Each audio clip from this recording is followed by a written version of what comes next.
नमस्कार। बौद्धिक केंद्र एंड इंटेलेक्चुअल सेंटर में आप सभी का स्वागत है। भारत में बढ़ते हुए कैंसर के मामलों के बीच आज हम ये समझने का प्रयास करेंगे कि हमारे शरीर में कैंसर किस प्रकार ग्रोथ करता है। भारत में बढ़ते हुए कैंसर के मामलों के बीच भारत की संसद के लोकसभा सदन में एक इसी प्रकार का प्रश्न पूछा गया था कि क्या भारत में 2025 तक 15.7 लाख तक कैंसर केसेस भारत में आ सकते हैं। To answer this question, the ministry of state in the ministry of health and family welfare, professor Satyapal Singh Baghel stated that as per Indian Council of Medical Research, National Cancer Registry Program ICMR NCRP, the estimated incidence of cancer cases is projected to increase from 14.61 lakh in 2022 to 15.7 lakh in 2025. This means that approximately 7% increase in cancer cases from 2022 to 2025. यह एक animal cell है और इस animal cell के सबसे बीच वाले हिस्से को न्यूक्लियस कहा जाता है।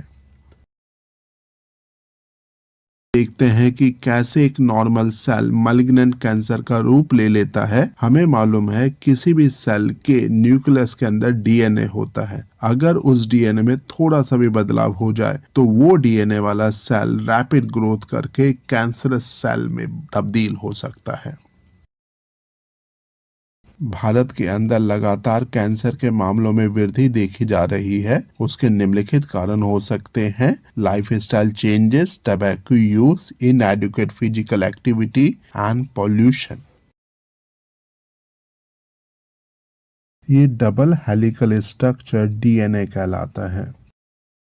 किसी भी सेल के बीच वाले हिस्से को न्यूक्लियस कहा जाता है और उस न्यूक्लियस में क्या होता है, क्रोमोसोम होता है और वो क्रोमोसोम डीएनए और प्रोटीन से मिलकर बना होता है। उस डीएनए का एक छोटा सा हिस्सा जीन कहलाता है। अगर किसी भी सेल के न्यूक्लियस में स्थित डीएनए में थोड़ा सा भी बदलाव हो जाता है तो उसे प्री नियोप्लास्टिक सेल कहा जाता है और इसे इनिशिएशन स्टेज माना जाता है। अगर किसी भी सेल के डीएनए में थोड़ा सा भी डैमेज हो जाता है तो वो p53 नामक जीन को एक सिग्नल सेंड करता है। अब ये p53 नामक जीन या तो वो डैमेज डीएनए को रिपेयर कर देता है या पूरे के पूरे सेल की ग्रोथ को ही रोक देता है।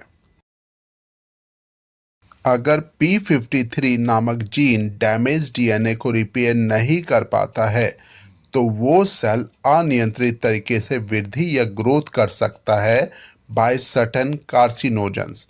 कार्सिनोजेंस वो सब्सटेंसेस हैं जिनके अंदर कैंसर पैदा करने की क्षमता रखते हैं।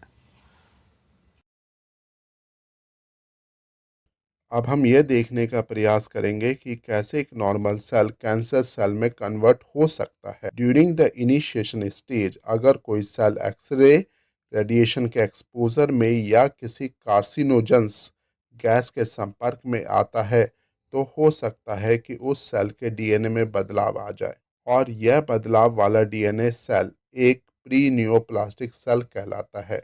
अब प्री नियोप्लास्टिक सेल का डीएनए p53 नामक जीन को डैमेज सिग्नल भेजेगा। अब यह p53 नामक जीन या तो डीएनए रिपेयर करेगा या उसको ग्रोथ करने से रोकेगा या एपोस्टोसिस अर्थात उस सेल को डेथ कर देगा। अगर p53 नामक जीन के डिफेक्ट या कमजोर होने पर अगर यह वो सब नहीं कर पाता है तो यह सेल अनवांटेड तरीके से ग्रोथ करके ट्यूमर सेल में बदल सकता है।